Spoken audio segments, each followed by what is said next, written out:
70 and Article 10 and Article 11 and Article 40 and Article 43 and as in anavunja tu katiba every single day. The president is breaking the law by allocating public property. Ile shamba ni ya jeshi na hatufai kuwa na Pastor Mwai anaingilia hapo mambo ya jeshi.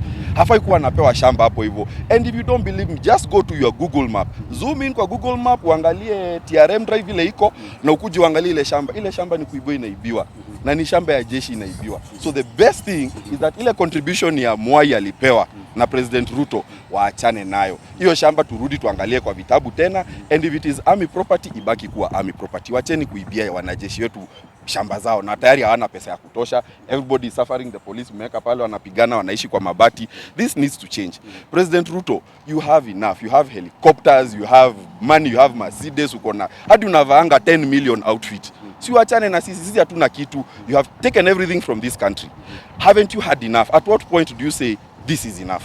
That is all I have to say. My name is Joseph Mwai. I'm an advocate of the High Court of Kenya. Maybe swali, tumeweza tukiwa tu hapa nayo tumeweza kuwa na wale interruption wale KDF ambao na claim ile property ni yao. Na maybe ukiangalia pale kwa zile nyumba vile zimejengwa pale na mtu yote ambaye maybe ako na ile ama ako na ile knowledge ya zile nyumba za serikali zenye wanasema affordable housing.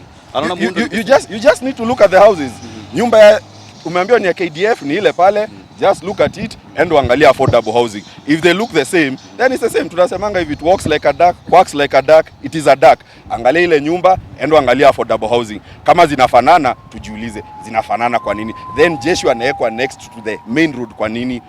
Ni nchi gani inaekanga jeshi next to the main road, next to the mall? Si jeshi wanawekwa pale, and eventually Ruto atakuja atapatiana title pale, aseme amepatiana affordable housing. Kama ni affordable housing, jeshi pale unaweza patia jeshi wako nyumba pale. Doesn't even make sense. But if you go back to the history, chimbeni history ya Roysambu, chimbeni history ya TRM, you just need to get local residents here. Waulize, there was a time an army tanks were placed there, and it was a threat directly to Ruto when he was deputy president. And that's the reason why mlimsikia wakati aliingia pale kwa Pastor Mwai alisema a very iconic thing. Si sasa mimi ndio commander in chief. What he was trying to say is that I was not able to get the property when Ruto was the president. But sasa mimi ni commander in chief, naweza fanya kile nataka. Ile shamba ni kusafishwa, inasafishwa na president wetu. Mwambie achane na mali ya KDF. Leo awali tumeweza kuona polisi wakiweza kusumbua wanahabari na pia kusumbua vijana na kuwashika na kuweka kwa roli ambao walikuwa wanafanya maybe hata wako wameanza ile protest. Wewe unaonaje ile jambo? The Constitution of Kenya under Article 37, everyone has a right to peacefully protest and picket. The question is, what were they doing? Peacefully protesting and picketing. And they had said wanaenda kuingia kwa kanisa kuoccupy. Si ndio? Si tumeona Pastor Mwai amehubiri na amemaliza kuhubiri yake na angeacha tu watu waendelee kusikiza. But since when in this Kenya shall we get freedom as Kenyan citizens kusema when we have a problem with the government, since you do not want to listen to us, since you do not want to do public participation, si basi utuache tu picket, tubebe karatasi tukwambie hivi ndivyo unafanya makosa. Because tukibeba karatasi unaweka, tukibeba firimbi why is it in this country that we cannot say what is it? And most of the time if you look at kile tunaambia president, tunakwambia hapa unafanya makosa. Shifsha ni makosa. Ukuje ukiangalia ile projects zingine zote unafanya affordable housing bado ni makosa. Ukuje ukiangalia mambo umefanya university bado ni makosa. Barabara ziliacha kujengwa. As in, he's failing every single day, and when you're told you are failing, you arrest the people who are telling you are failing. Si labda anakujaribu kukusaidia, si ndio? And the reason why Ruto and this country is under this deep financial state that ambayo tuko nayo, this is an extension of colonialism. Kama mwelei ni inaendelea, taxes zetu zinaongezwa ndio Muamerika apate pesa. That's the reason why when you are passing our bills here, tunakuja tunaona kuna America parliamentarians wameketi hapa, wameketi bunge, wana supervise ni nini inapitishwa. Finance bill ya last year ilikuwa imekuwa sponsored na World Bank na IMF. This year they are doing the same thing. But you need to ask your question, why is America doing that? The reason why America is doing that is because America has been broke. Wameenda wakapigana huko Gaza, wakapoteza pesa yao. Sasa wamekuja huku kwa Afrika kutulazimisha kutuongeza ushuru ndio we can fund whatever it is that they are doing wrong. This thing that President Ruto is doing is wrong. Aachane na shamba ya KDF, aachane na kushikanisha the state and the church and religion should be different. Kwa nini anajaribu kuunganisha the state and religion? It is in our constitution. The state and the religion shall be different. Why is he trying to merge them together? Anajaribu kufanya ukora hapa hivi na Pastor Mwai. Hii shamba ni ya KDF na ni kuibiwa inaibiwa. Mjue hivyo wa Kenya. Hii ni kusafishwa, inasafishwa. Just go to Google Map uiangalie kutoka juu uone vile inatoshana. Imetoka hapa ikaenda to almost Safari Park near pale Baptist na ikatokea nyuma karibu kule USIU. Ni kuibwa, inaibwa. Na kwa nini wanajeshi waambiwa ati wawekewe nyumba hapa hivi? Does it even make sense?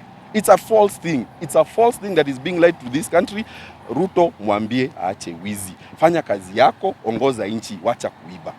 Do you think Bishop Mwai should come out and explain how he acquired that piece of land as he claims?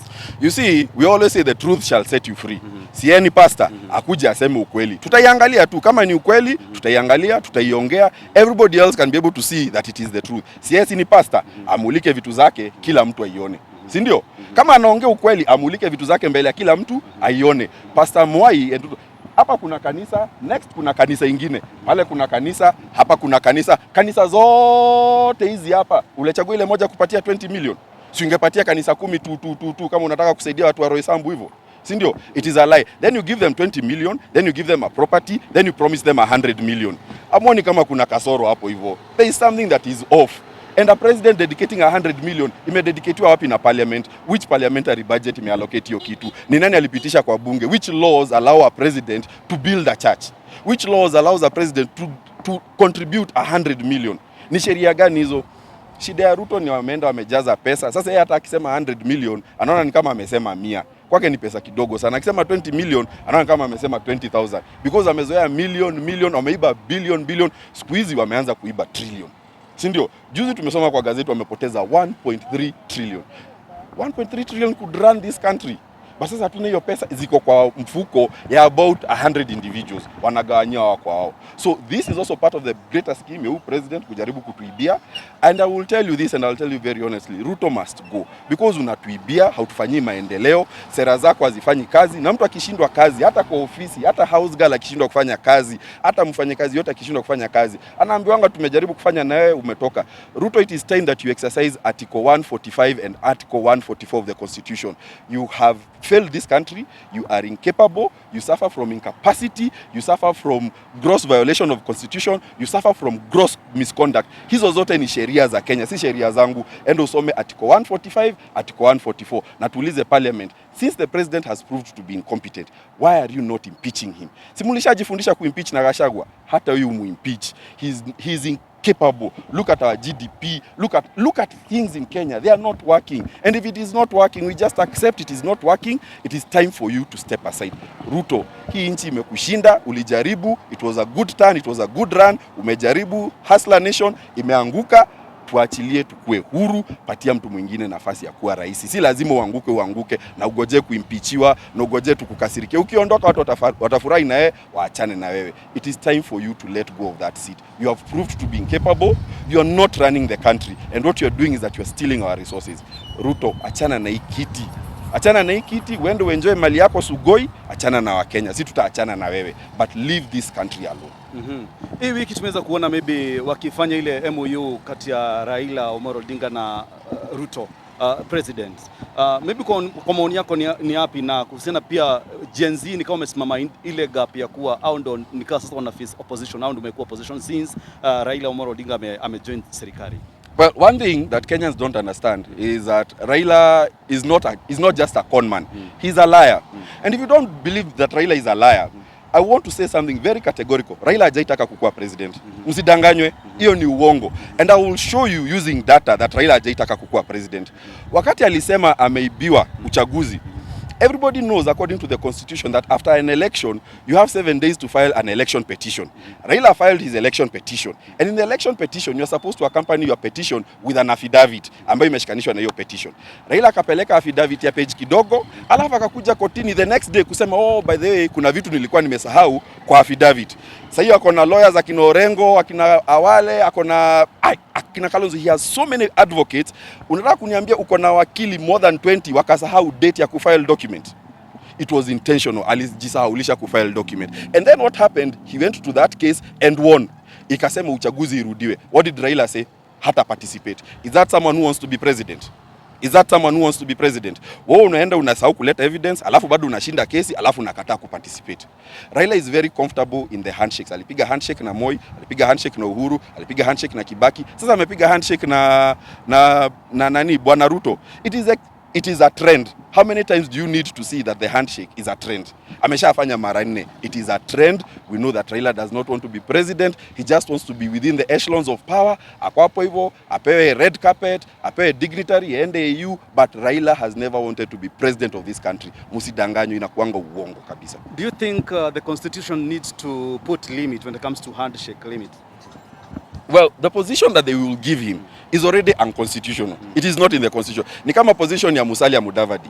The office of the prime cabinet secretary. There is no such thing in the constitution. So tukisema Ruto pia anafanya gross violation of the constitution, hiyo si ni moja. Hiyo si ni kiti ambayo haiko kwa constitution. That's gross violation of the constitution. That's gross misconduct. That's a reason to impeach the president. Kwa nini amtoi akifanya hizo uongo zote, akifanya hizo vitu? Ametuambia barabara ya sijui Mogadashe as it, he just keeps on cramming roads everywhere. Akija kutuambia that he will lead us. Mi kusema utatoka hapa Kasarani uende Githurai uende Zimmerman, that's all he does. Just promise locations that he's going to build. And the handshake, if Raila was honestly for Kenyans, ni nani hajamwambia usiungane na Ruto? Nani hajamwambia usiungane na Ruto? This is bad for your political career. Kila mtu aliambia Raila, hata kama hatujui mambo yako siku hizi baba, hatukuoni vizuri, usishikane na Ruto, usishikane na Kasongo. What did Raila do? Alijikimbiza kwa Ruto. Ametoka AU juzi ameshindwa, sasa amekuja hapa hivi amesign another pact. That man is not working for Kenyans. That man is working for his individual interest peke yake. Msidanganywe Raila kuna mahali amekuja kuwasaidia. Hapana, hiyo ni uongo kabisa. And if Raila anakuja kuwasaidia, the person who is the CS for finance is John Badi. Si 1.3 trillion imeibiwa John Badi akiwa hapo. Ama si John Badi alikuwa hapo hivyo. So we must accept ODM is not helping this country, Azimio is not helping this country. Hao wote wanahitaji kwenda. Na tuwaambie kitu kimoja, uchaguzi ambao inakuja next, ni vizuri Raila mlishikana na Ruto. Because sasa mko pamoja, you have drawn your battle lines, sasa itakuwa nyinyi versus sisi. Tuone ni nani ndio wengi. Si mlikuwa mnasema tyranny of numbers, youth tuko wengi. The average age of Kenyans is 9.8 years, 19.8 years, sorry. So watu ambao wako 20 years na 25 na tuko wengi sana. We are more than 10 million. Tutaamka asubuhi moja tuwaangushe nyinyi wote. Wewe, Kasongo, all these people, akina Mudavadi mmekuwa nao, akina Wetangula, all these people, you have had opportunities to lead this country. Time for you to pack your bags and go home. What about the issue of education and SHA? Do you think that it was supposed to be given the first priority rather than giving 20 million to this church? Mambo ya SHA, si ni Jaesh saini amekula hiyo pesa. Hiyo pesa iko Dubai. Hakuna haja tushinde tukiulizana. Pesa ya ukitaka umevunjika mkono, tuliona kijana alikufa ameumwa na nyoka, tunaona watu wanakufa na diabetes, pesa ya dialysis hakuna, pesa yote iko Dubai. That thing is known. Ukitaka kujua pesa ya SHA iko wapi, ita Murkomen umuulize pesa ya SHA iko wapi. Hao walishasafisha pesa na Jaesh saini. Kuna jamaa mwingine wameshikana naye wako this very big law firm. It has already been done. Hakuna pesa ya madawa. And you know medicine is not expensive. Medicine is actually not expensive. But ni serikali inafanya pesa. Kwa sababu ukienda hospitali unaambiwa hauwezi tibiwa, lakini ukienda kwa private clinic unaenda unatibiwa. Why is that? For the same service. Si ndio? Na NHIF ilikuwa iko na kasoro zake, mkatoa 104 billion. 104 billion. 104 billion ingenunua dawa ngapi? So pesa ya SHA nini iko Dubai, iko na Muhindi, hiyo ishapotea. Hiyo msahau. We start figuring out how we are going to prosecute those thieves. Okay. Haya, shukran. Haya.